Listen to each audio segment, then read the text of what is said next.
Hi, and welcome to the Game Factor. I'm your host, David Burns. Well, are you happy to be here? Well, you should be, because we get to talk about some video games.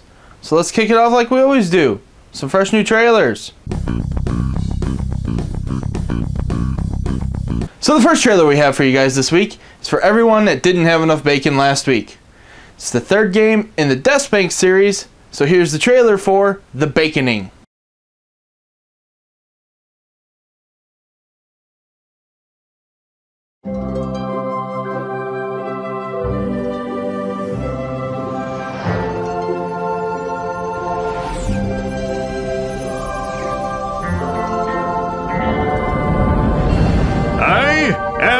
Deathspank, hero to the downtrodden,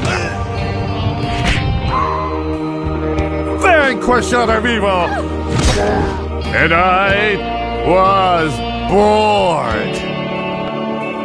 I had been too successful, vanquished too much evil. If only there was a challenge worthy of my might.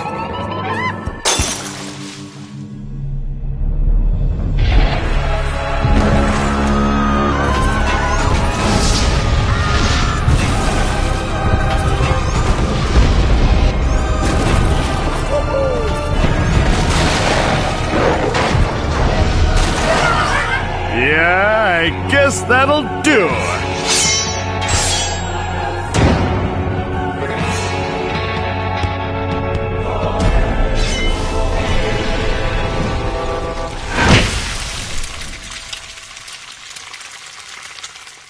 Now, having played the first Deathspank and its sequel, Thong of Virtue, I'm really excited to see how they continue Deathspank's quirky sense of humor.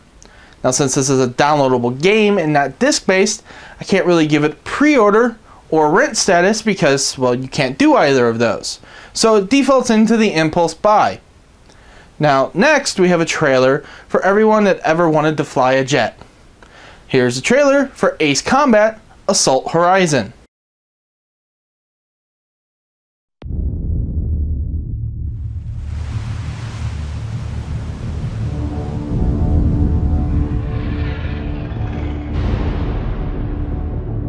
His name is Markov, and he is deadly. Hence the nickname Akula, or Shark. Magic, you have a read on Markov. Negative, Warwolf.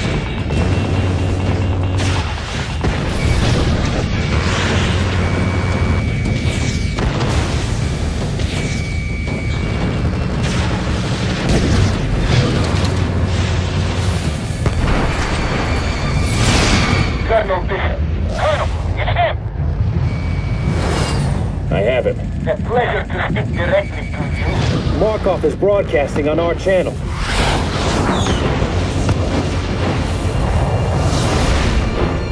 Warwolf 126.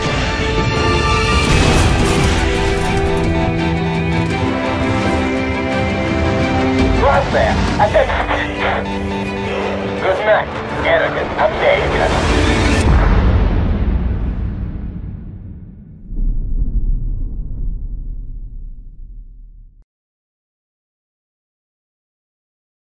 Now, as a longtime fan of the Ace Combat series, when this game was first announced, I was still a little bit skeptical about the switch over to more realistic combat. Seeing more and more, I'm still not completely sold on it, but I'm a little bit more relieved on what they've done with it. So right now, I'm only going to give Ace Combat Assault Horizon a rent with a possible bump up to an impulse buy later on, closer to release. We'll see how that goes. Now, our last trailer for you guys this week, it's for all you soccer fans out there. So if you don't know what I'm talking about already, here's the trailer for FIFA 2012. Product not yet rated.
Now, it's hard to give ratings to sports games because either you're a fan of the sport or you're not.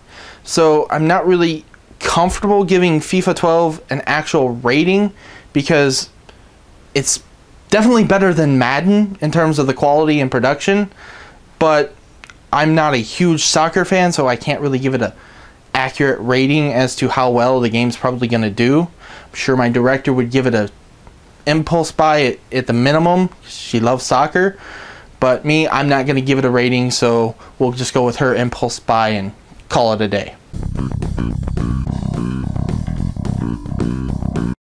And here's our review for Dynasty Warriors Gundam 3 for the PlayStation 3 and Xbox 360. Now, before I get too deep into the review, I would like to make the note that I do understand that the Dynasty Warriors style games don't appeal to everyone.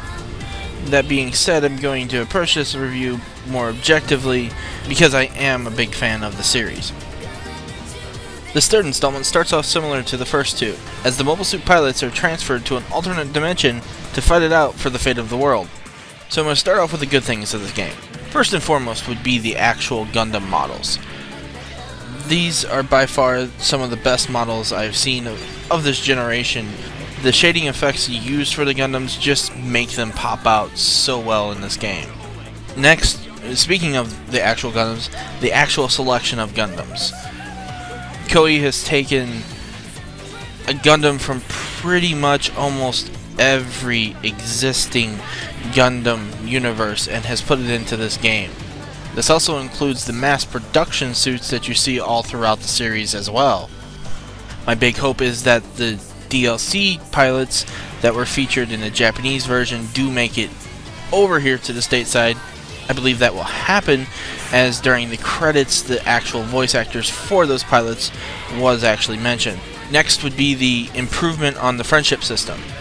Anyone that has played the second Dynasty Warriors Gundam game knows that the friendship system in there for unlocking pilots and extra missions was really a pain in the ass. They've gone and fixed this system and made it much more accessible and easier. This time friendship levels will not decrease no matter what, they can only go up. Next would be the lack of lag. The Dynasty Warriors games are notorious for lag when too many things are drawn at once. No matter how many suits are drawn at once and how many particles and special attacks, the game doesn't slow down at once. Now for some of the negative parts of the game. Now by its nature, Dynasty Warriors is going to be repetitive. Now for me, the repetitiveness of the game doesn't affect me, it may affect other gamers. So for that reason, it is a slight negative. Next would be the textures of the actual levels. You would think with the smaller areas they would be able to put more detail into them.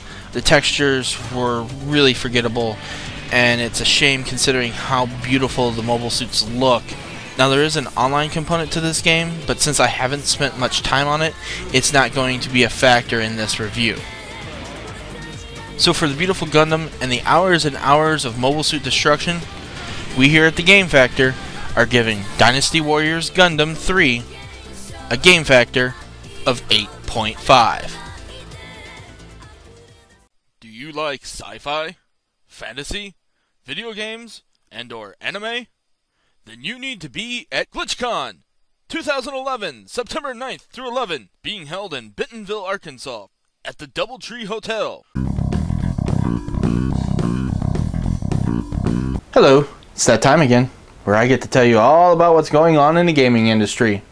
First, we're going to start off with something for you aspiring game developers out there.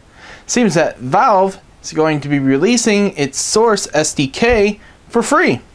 Yeah, I said free, which means you don't have to pay for it. I'm sure there's probably stipulations if you're trying to publish something, but if you just want to work around in it, you can get it for free.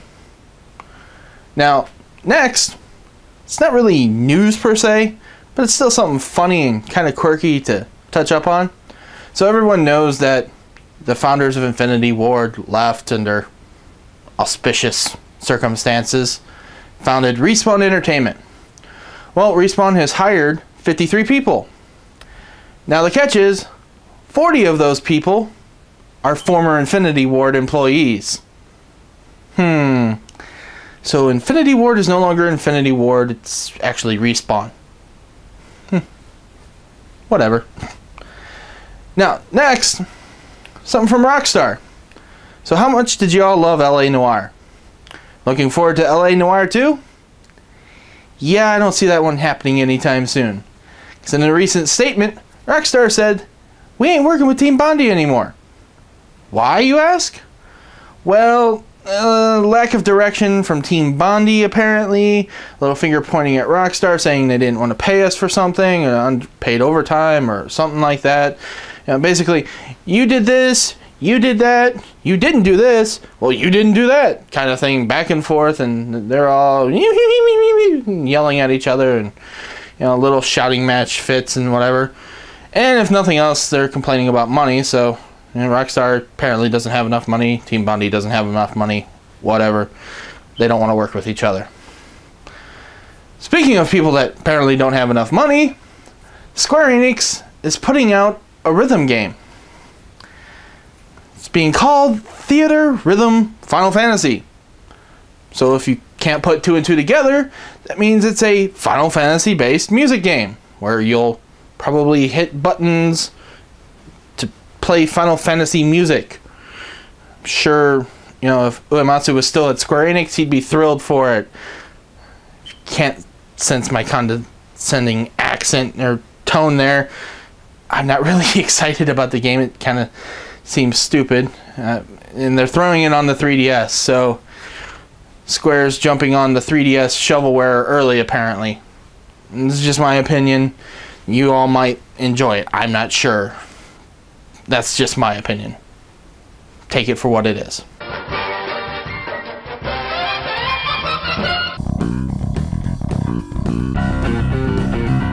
So out this week, we have Elder Scrolls Oblivion, 5th year anniversary edition, because Bethesda wants to release that game every year, at least 6 versions. Starting off with the first Oblivion, it's 23 expansions thereafter, the Game of the Year edition, and now the 5th year anniversary edition, which is like too many versions. Next we have UFC Personal Trainer.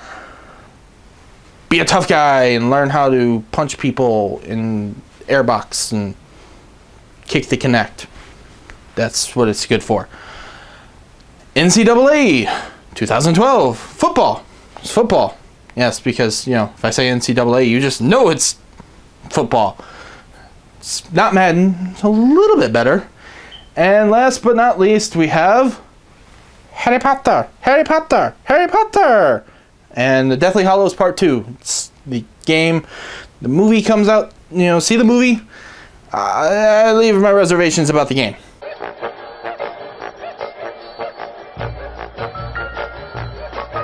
Well, it's that time again, and we're out of lives and out of continues. But don't worry, we'll be back next week with more quarters to continue with this gaming goodness.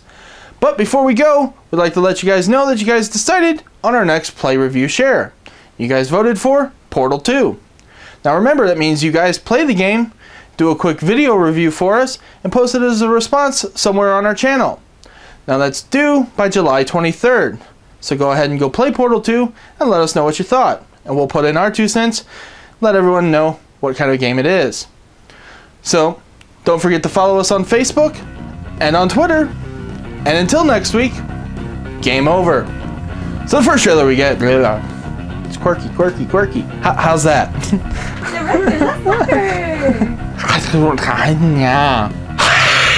You wanted to become a F-14. You wanted to be the plane itself. You wanted to fly. I can't. Can't. Goose flower. Jet bacon! Blah, blah, blah.